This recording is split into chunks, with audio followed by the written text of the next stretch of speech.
halkan waxaa ka muuqda malaayga loo yaqaan blue marlin. Ma ogtahay inuu yahay malaayga ugu qiimaha badan ee badda ku jira? Waa dhif iyo naadir in uu shabaagtaada soo galo kalluunkan afka dhuuban marka aad badda ku jirto. Qiimihiisuna waxa uu ku kacayaa malaayiin dollar. Midkii ugu dambeeyay ee nuuciisa waxa lagu iibsaday $6 milyan sanad ka hor. Dabcan waa arrin aad ku cajab gelinaysa, laakiin aan kaaga waramo sheekada ku saabsan malaaygan malaayiinka dollar intii aad ku qadeyn lahayd adiga oo aan ogeyn. Malaaygu waxa uu leeyahay noocyo kala duwan, laakiin waxaan ka hadlaynaa midka loo yaqaan blue marlin. Sida aad u taqaanba, waa kalluunka ama malaayga ugu weyn ee badda laga helo. Malaha waxa la baratami kara kaliya malaayga loo yaqaan swordfish oo la nooc ah midkan aan ka hadlayno.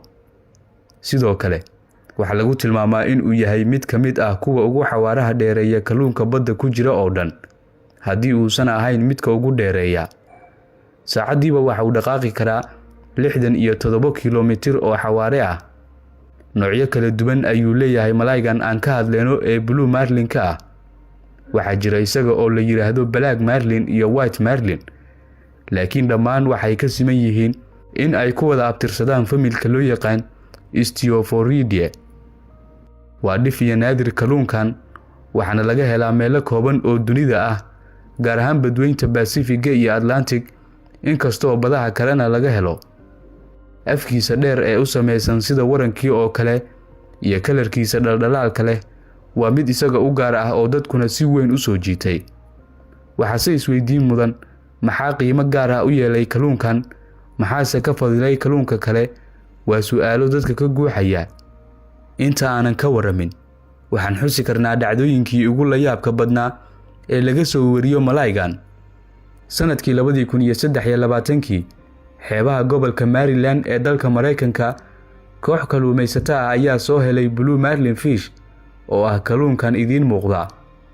Waxa lagu tilmaamay midkii ugu weynaa kalluun nuuciisa ah oo la arkay taariikhda. Waxa kalluunkan soo jilaabtay nin lagu magacaabo John Ollis oo Mareykan ah, laakiin waxay dunidu la cajabtay qiimaha looga iibsaday ninkaasi. Lacag dhan $6 milyan ayuu siistay ama looga iibsaday, taasoo ahayd mid taariikhda lagu qoray. Waa qiimihii ugu badnaa abid ee mar kaliya lagu iibsado kalluun ama malaay.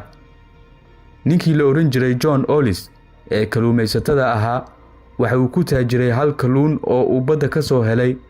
Taasi ayaa ka dhigan inuu hadda yahay milyaneer ka mid ah maalqabeennada dunida. Waa cajiib. Waxaase ka qoslin doona dhacdada kale ee ugu la yaabka badan ee ku saabsan kalluunkan. Nin u dhashay dalka ku yaala galbeedka koonfureed ee qaaradda madow, waa dalka Nigeria, ayaa baraha bulshada qabsaday sanadkii 2021, kolkaasoo ninkan Nigerianka ah uu soo jilaabtay kalluunkan loo yaqaan blue marlin, kaasoo qiimihiisu uu ku fadhiyo $2 milyan. Nasiib daro, isaga iyo saaxiibadiis ayaa ku feesteeyay ka hor inta aysan ogaan qiimaha uu leeyahay. Waxa lagu tilmaamay madowgii ugu horeeyay ee ku qadeeyay $2 milyan. Haddaba, maxaa qiimahaas u yeelay malaaygan? Waa su'aasha isweydiinta mudan. Marka aan ka hadlayno faa'iidooyinka uu leeyahay kalluunka blue marlin, waxaan eegaynaa jasiiradaha Hawaii sida Mo, Molokai iyo Lanai oo aad looga isticmaalo kalluunkan.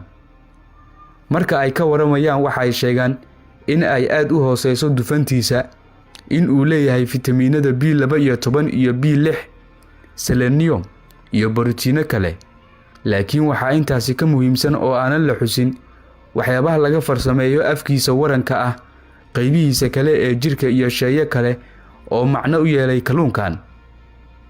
Waxaa sidoo kale jira buunbuunin ku saabsan blue marlin fish, taasoo sare u qaadaysa qiimihiisa oo hadda ah $2 milyan ilaa $1 milyan amaba ka yar mararka qaarkii. Bal adigu aragtidaada hoos nagula wadaag, muuqaalkana laag saar oo sii sheer gare.